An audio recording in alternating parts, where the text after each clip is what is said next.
আমি আমার প্রাইভেটের যোদ্ধাদের একটা অনুরোধ করব, এটা সত্যি, এটা আমাদের সীমাবদ্ধতা যে আপনাদের স্ট্রাগলগুলো আমাদের যেভাবে রিপ্রেজেন্ট করা উচিত ছিল আমরা এটা করতে পারিনি।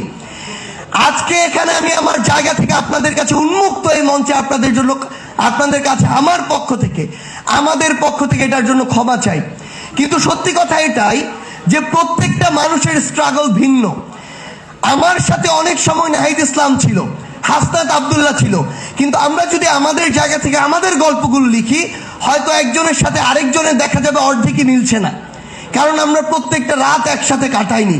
আমাদের ভিতরের ভীতি, আমাদের পরিবারকে দেওয়া থ্রেটগুলো, আমাকে ডিজিএফআই তুলে নিয়ে যাওয়া, আমাকে কিভাবে টেনে হিস্ট্রে পদ্মায় নিয়ে যাওয়া হলো, এই গল্পগুলো কিন্তু অনেকের সাথেই মিলবে না। সো আপনারা এই বাড্ডায় কি ফেস করেছেন, রামপুরায় কি ফেস করেছেন, যাত্রাবাড়িতে কি ফেস করেছে, বিএনএস উত্তরায় কি ফেস করেছে, একটা উত্তরার ওই সেক্টরের গলিতে কি ফেস করেছে, সেই স্ট্রাগলটা আমি জানি না। আমি আপনাদেরকে অনুরোধ করছি, আপনারা আপনাদের জায়গা থেকে, আমি এটা বিশ্বাস করি আমার এই প্রাইভেট বিশ্ববিদ্যালয়ে যে ভাই বোনরা রয়েছে, অন্তত কমিউনিকেশনের জায়গায়, বিভিন্ন প্রযুক্তিগত স্কিলের জায়গায় তারা আমাদের চেয়ে বেশি এই জায়গায় এগিয়ে। আপনারা আপনাদের এই গল্পগুলো তুলে ধরুন। আজকের এই ভিডিও আমার কাছে মনে হচ্ছে অনেক সীমাবদ্ধতা আছে, কিন্তু হয়তো তাদের কাছে এর চেয়ে বেশি রিসোর্স নেই। আপনাদের কাছে যে রিসোর্সগুলো আছে এগুলো ইতিহাসের অংশ, আপনারা এগুলোকে সামনে নিয়ে আসুন।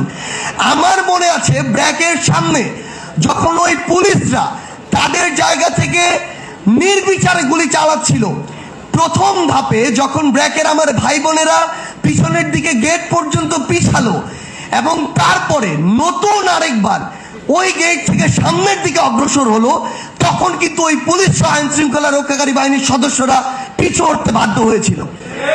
সেই ভিডিওটা এখনো আমার টাইমলাইনে শেয়ার করা। হয়তো প্রত্যেকটা প্রাইভেট বিশ্ববিদ্যালয় কিংবা ঢাকার বিভিন্ন জায়গায় এমন অসংখ্য ঘটনা আছে যেটা আমার নজরে পড়েনি, কিন্তু এই ঘটনাগুলো বাংলাদেশের সামনে, পুরো পৃথিবীর সামনে আমাদের নিয়ে আসতে হবে। কারণ এগুলো বাঁচিয়ে যদি আমরা না রাখতে পারি, তাহলে এগুলোকে কোনো না কোনোভাবে হয়তো এক দশকের মধ্যে মুছে ফেলে ওই খুনিরা আবার ক্ষমতার দিকে চোখ রাঙাবে।